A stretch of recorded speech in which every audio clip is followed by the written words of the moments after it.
Oi gente, tudo bom? Esse vídeo é uma espécie de comentarista de comentário, em que eu vou fazer um apanhado geral dos comentários que alguns de vocês fizeram nos cortes dos vídeos sobre o golpe republicano. Tudo que eu falei nos vídeos, eles são escorados em fatos, fonte primária e livros sobre o assunto. Eu não tirei nada da minha cabeça e só não citei as fontes a cada momento, que não é assim que funciona, e isso tornaria os vídeos insuportáveis, né? Mas aqui eu vou tentar esclarecer melhor esses pontos. Uma questão que incomodou algumas pessoas foi sobre a troca dos gabinetes de ministro. Bem, as trocas constantes elas foram um fato. Foram 32 gabinetes em 42 anos, que dá uma média de 1 ano e 3 meses mais ou menos. Por isso a figura de linguagem que eu usei como quem troca de roupa. Eu vou usar esse livro aqui, do Oliveira Viana, para tirar algumas citações. Mas a mesma coisa, tá, que é dita aqui, ela vai ser dita em outros livros por outros autores. Primeiro,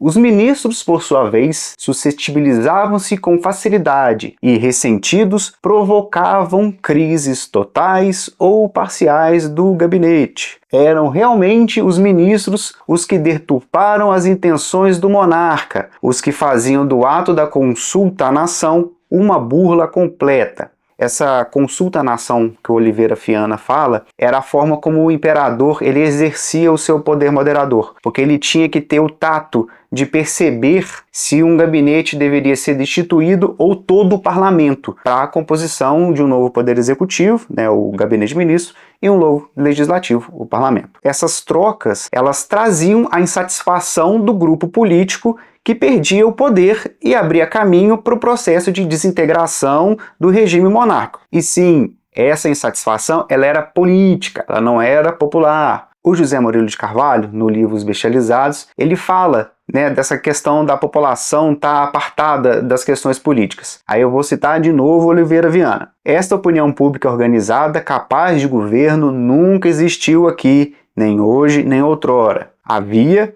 como ainda há hoje, uma opinião informe, difusa, inorgânica, que era a que se formava nos centros universitários, nos clubes políticos, nas sociedades maçônicas e principalmente na imprensa. Aí sobre o fato de nada mudar, novamente o Oliveira Viana fala, os liberais, quando no governo, agiam sempre de maneira idêntica aos conservadores. Aí agora sobre a crise causada pela queda do gabinete Zacarias. Este seu ato determinou uma mudança geral no sistema de crenças e ideias dominantes no mundo político de então. A descrença progressiva nas virtudes do sistema monárquico-parlamentar e uma crescente aspiração por um novo regime, uma nova ordem de coisas. E aqui a gente tem a questão da crise de confiança que se abriu no regime. O deputado Rodrigo Silva, ele fez um discurso no dia 8 de julho de 1875 falando o seguinte, está aqui no livro do Oliveira Viana.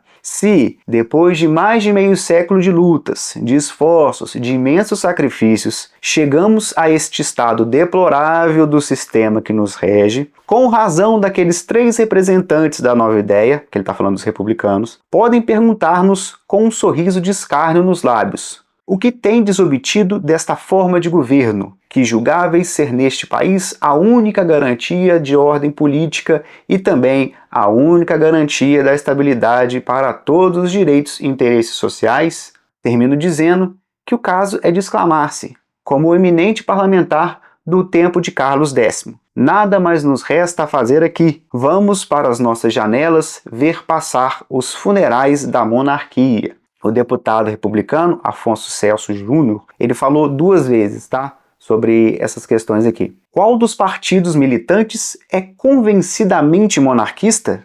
Nenhum. Quando está no poder qualquer deles, como a monarquia e os seus interesses coincidem num ponto de interseção, ele a defende. Mal deixa o poder aquele partido, torna-se, se não hostil, pelo menos indiferente. Não só a forma de governo, mas até a pessoa do monarca. O que está patente é que a monarquia não dispõe nesta casa de defensores entusiásticos e ardentes que se irritem e inflamem ao ouvir que todos os elementos conspiram contra a sua permanência. Ou seja, as trocas elas eram constantes, vinham de crises e elas não resolviam a questão. fazendo com que a deterioração do regime ela continuasse e abrisse caminho para ideias como o federalismo e como o republicanismo, como eu falei. Um outro ponto de divergência foi eu ter citado a realeza portuguesa. Bem, eu iniciei a frase citando o Pedro I, que era português. E o Pedro II, por ser filho dele, era obviamente um membro da realeza portuguesa.